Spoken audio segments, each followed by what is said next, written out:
Given the pre-election description of the Dutch votes being complicated and inflammatory, it is turning out far more straightforward. Supporters of the Prime Minister Mark Rutte celebrated into the night as his VVD party was returned with the largest number of votes. He will now have the first go at forming a coalition, and it probably won't be too difficult. After Brexit, after the US elections, that people have said no to another country where the domino stone of the wrong side of populism would topple over. It certainly appears Mark Rutte benefited from his handling of the diplomatic crisis with Turkey. Perceived by the public as calm and statesmanlike, he managed to portray Wilders as a bit like a Dutch Trump, tweeting furiously from his sofa without having to worry about the consequences.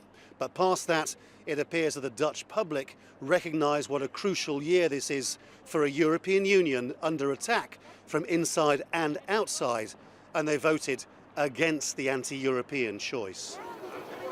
Far from being the moment when the far right broke through in Europe, this result is a huge blow for Geert Wilders and, by extension, the French National Front's Marine Le Pen and the far-right AFD in Germany.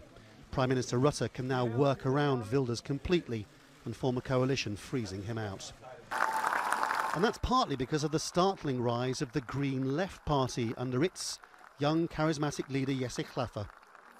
He told me he realised his platform of wealth redistribution and celebrating Dutch tolerance was proving a powerful antidote to the anger of the Wilders campaign.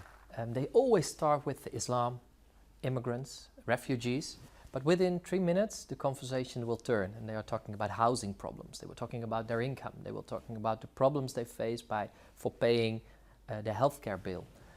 And when you ask them, okay, so these are your problems, and I see it, I think you're right. How does closing all the borders going to help you? It's not. So a four-party coalition beckons across the centre-right to the progressive left, but there will be no far-right. In the end, a vast majority of Dutch voters use this election to reply to those hostile to the European Union, Putin, Erdogan, Trump, and deliver a message that said in terms that this was not the year they would be bullied into submission. Laurence, Al Jazeera in The Hague.